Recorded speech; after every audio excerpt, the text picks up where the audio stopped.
जी अस्सलाम वालेकुम dear students. आज हमारा टॉपिक सब्जेक्ट वर्ब एग्रीमेंट, इसका रूल नंबर 16 पे हम बात करेंगे। और ये जो रूल है, ये जो हमारा रूल नंबर 12 से एक कॉन्सेप्ट स्टार्ट हुआ था, plural in form but singular in meaning. ये उसका एक फ़ाइनल पॉइंट है कि जिसमें हम बात करेंगे कि कुछ ऐसे सब्जेक्ट्स होते हैं जो कि प्लूरल इन फॉर्म होते हैं, मतलब देखने में प्लूरल लगते हैं लेकिन सिंगुलर मीनिंग देते हैं। बट वो कब प्लूरल यूज़ होते हैं, इस पे थोड़ी सी बात पहले भी हो चुकी है। मैं मज़ीद इस पे ये दो एग्जांपल्स लेके बात करता हूँ। The acoustics of the new hall are excellent.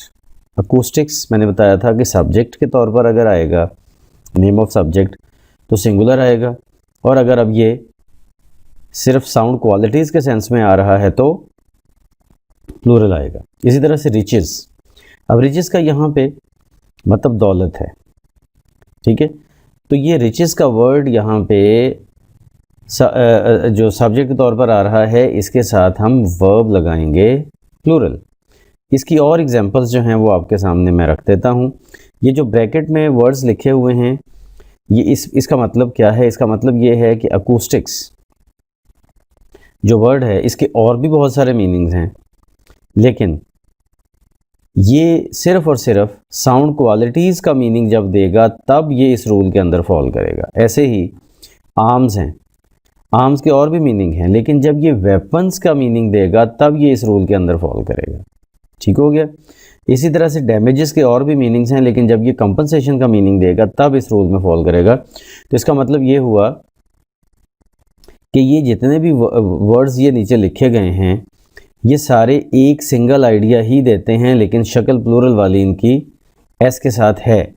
But ये वायलेट करते हैं उन बेसिक रूल्स को जो हमने अभी कहा, जो नेम ऑफ सब्जेक्ट्स या नेम ऑफ फलां के डिजीज़ के नेम के मतलब बात की, ये वायलेट करते हैं उसको।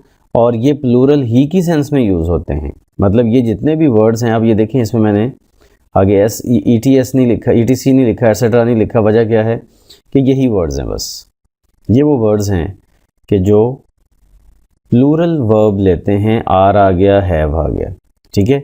तो इस तरह से, लेकिन स्पेशली उस वक्त जब ये मतलब जिन वर्ड्स के आगे ब्रैकेट नहीं लगी हुई ना, वो तो हर वक्त ही इसी रूल को फॉलो करेंगे, हर मीनिंग में ही। लेकिन जिनके आगे ब्रैकेट में कुछ मीनिंग लिखा गया है, जैसा कि ये वेपन्स है आर्म्स के आगे, तो ये आर्म्स वाला वर्ड सिर्फ उस वक्त इस रूल में फॉलो करेगा जबकि वेपन्स के मीनिंग में आएगा। ठीक हो गया। इसी तरह से हम इस पॉइंट को यहाँ पे कंक्लूड करते हैं। That's it for today. अल्लाह हाफिज़।